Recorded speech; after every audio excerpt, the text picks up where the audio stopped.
This installation video will cover many 8-inch widespread Nasoni fountain faucet models. All 8-inch fountain faucets have handles that are separate from the spout, and the spread in the sink can vary between 8 and 15 inches across. Please confirm your model number applies to this video on our website prior to this installation.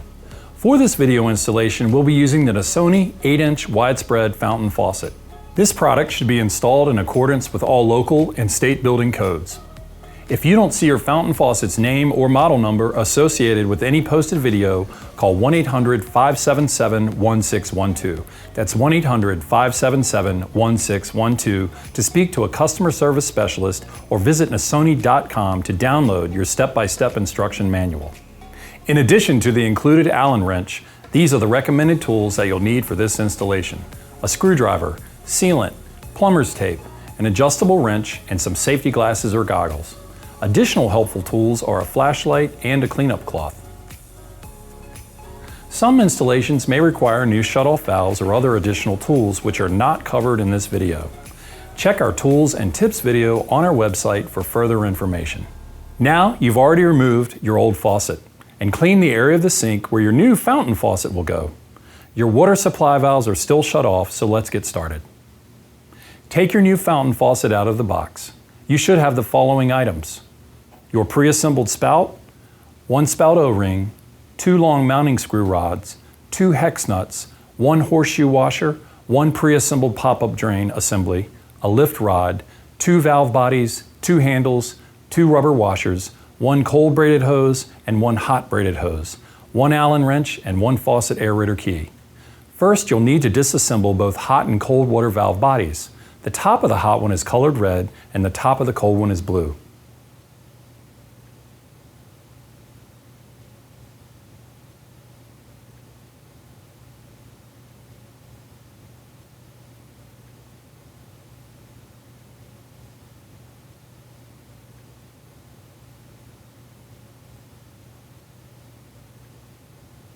With the escutcheon and handles removed, you can now insert the valve stems into their proper holes from underneath the sink.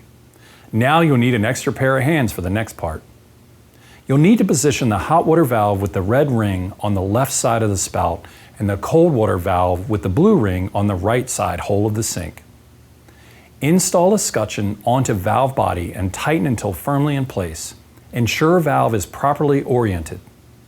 Temporarily place the fountain faucet handles onto the stems to align the levers, but do not use the handles to tighten the valves. Once you align, you can remove the handles. Have someone hold the valve body topside while you go under the sink to secure both valve stems to the sink. Place gasket and handle onto the escutcheon. Install the hex screw and cover. Be sure to have the faucet handles in their correct orientation. Before final tightening, check to see that both handles rotate correctly. Then insert the lift rod into the back of the faucet to make sure it moves freely and return to under the sink. From underneath the sink, feed the included hot and cold braided hoses up through the center hole.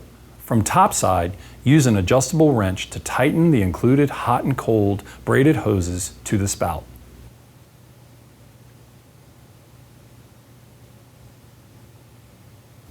Next, install the 2 long threaded rods into the spout. Turn until hand tight. First comes the rubber horseshoe gasket, followed by the metal horseshoe washer, which is designed to accommodate the lines feeding out of the faucet.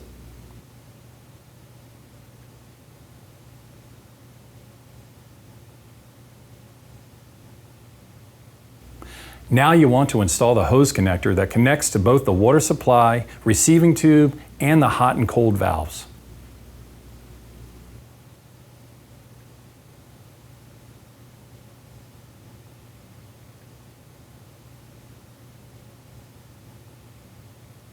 Now you're ready to connect the existing water lines to both the valve bodies.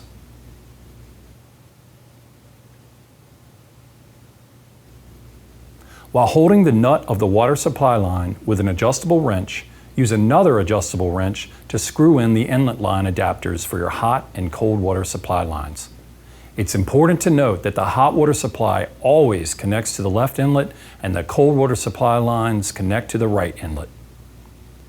Now that the fountain faucet is connected and secured, it's time to head back to the sink to install your pop-up drain assembly. First off, you want to disassemble the pop-up assembly before you install it into your sink. Remove the stopper from the flange, then remove the flange from the drain body by unthreading it counterclockwise. Next, unscrew the ball rod nut from the drain body, and then remove the spring clip from the ball rod and set them all aside for the moment. To insert the drain body into the hole of the sink, first apply a bead of sealant under the flange and then remove any excess sealant.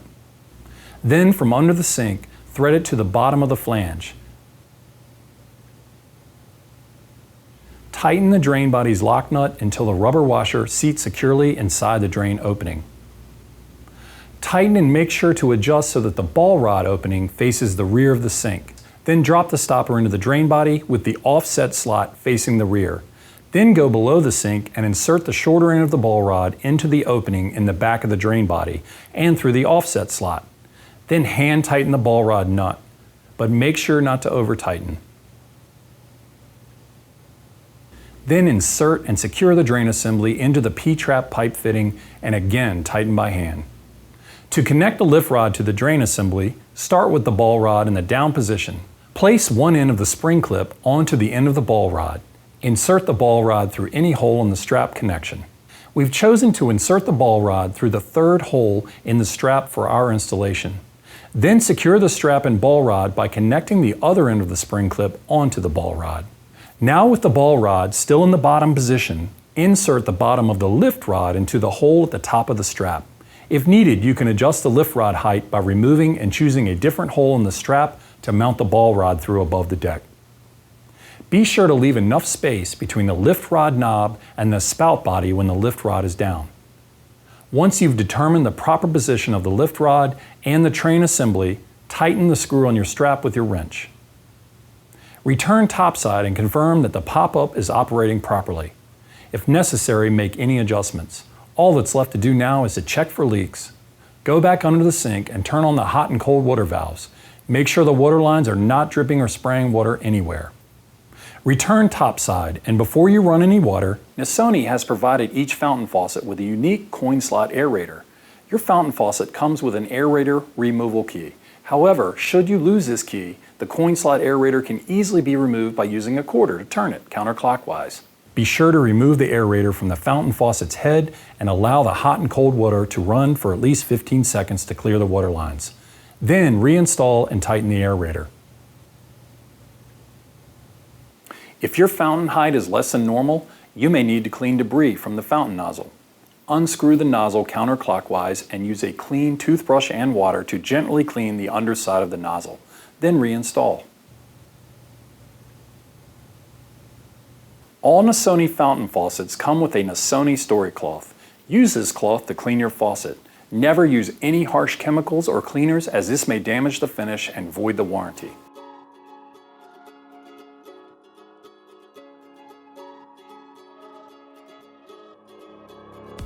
We hope this video has made your DIY experience a success. Visit us at Nasoni.com for more tips and tools for your DIY projects. At Nasoni, your experience matters to us, and we are committed to providing you the finest products and best customer experience. If you have any questions or concerns, feel free to contact us online or at our toll-free telephone number displayed on your screen. Nasoni, the future of faucets is here.